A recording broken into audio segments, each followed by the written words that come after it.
अच्छा, आशुतोष जी का प्रश्न आया है कि भैया कथावाचक कहते हैं कि भगवान कृष्ण मोर का पंख धारण करते हैं क्योंकि मोर कभी सेक्स नहीं करता, क्या ये बात सही है?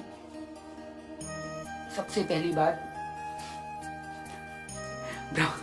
ब्रह्मा जी ने सृष्टि जानते हैं कैसे बनाया है? मैथुनी सृष्टि बनाई है, मैथुनी सृष्टि, ठीक है। एक होती है अमैथुनी सृष्टि, एक होती है मैथुनी सृष्टि। ऐसा मूर्खतावश लोगों ने प्रचलन कर दिया है कि मोर बिना जो है सहवास किए ही वो अंडे देता है, मोरनी गर्भ धारण कर लेती है, आंसू पी करके गर्भ धारण कर लेती है। ये घोर मूर्खता का परिचायक है। ये एक किसी ने कहा होगा, दूसरों का सुन करके उन कथावाचक ने उनने कह दिया, क्योंकि सब एक दूसरे का देखा देखी करते हैं ना।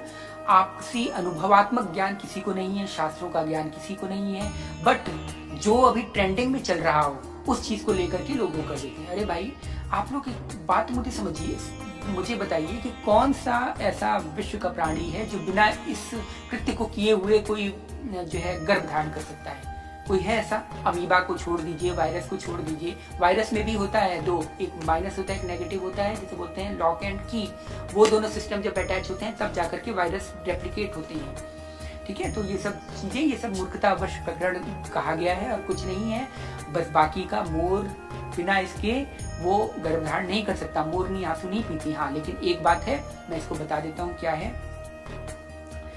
देखिए, सबसे पहले एक चीज आप लोग समझ लीजिए, आप लोग सेक्स को क्यों इतना गलत मानते हैं, मुझे ये नहीं समझ में आता। किसने कह दिया कि ये गलत चीज है?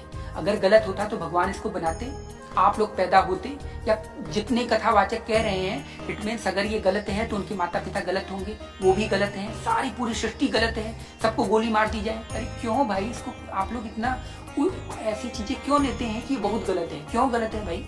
इसके बिना सृष्टि की परिकल्पना ही असंभव है। यही तो मुख्य कारण है सृष्टि की उत्पत्ति का, यही तो मुख्य कारण है। तो इसको क्यों गलत लोग कह रहे हैं? लोगों को भय लग जाता है कि अगर हम कहते हैं कि मोर, हम कुछ यूनिक बात निकाल के ले आते हैं कि भगवान कृष्ण मोर का पंख इसलिए लगाते हैं क्योंकि मोर ऐसा नहीं करता। क्यों भाई? अरे ये मूर्खता का इतना बड़ा मतलब परिचायक है कि इसको कहा ही नहीं जा सकता कुछ। देखिए, मोर समझिए, मोर उसी प्रकार गर्भ धारण करते हैं जैसे अन्य प्राणी करते हैं, जैसे समस्त प्राणी करते हैं। गर्भ धारण का तरीका उनका वही है, लेकिन मोरनी मोर के आंसू पीती है, ये बात फैक्ट है, सत्य है। मोरनी इसके बाद गर्भ धारण के पश्चात जब यह सहवास की क्रिया हो जाती है मोर द्वारा, तब इसके बाद मोरनी जो है मोर की आंसू पीती है। क्यों पीती है, अब ये भी सुन लीजिए। क्योंकि उसके अंडे के निषेचन के लिए वह जो आंसू है, मोर के आंसू है, या मोर का जो द्रव है, जो यहाँ से द्रव निकलता है, अगर वो द्रव अंडे के निषेचन के लिए बहुत आवश्यक होता है, गर्भ धारण के लिए बहुत आवश्यक होता है। बस इसीलिए ये बात आ गई है कि मोर जो है आंसू पीता है, या मोरनी आंसू पी करके मोर का तब वो गर्भ धारण करती है।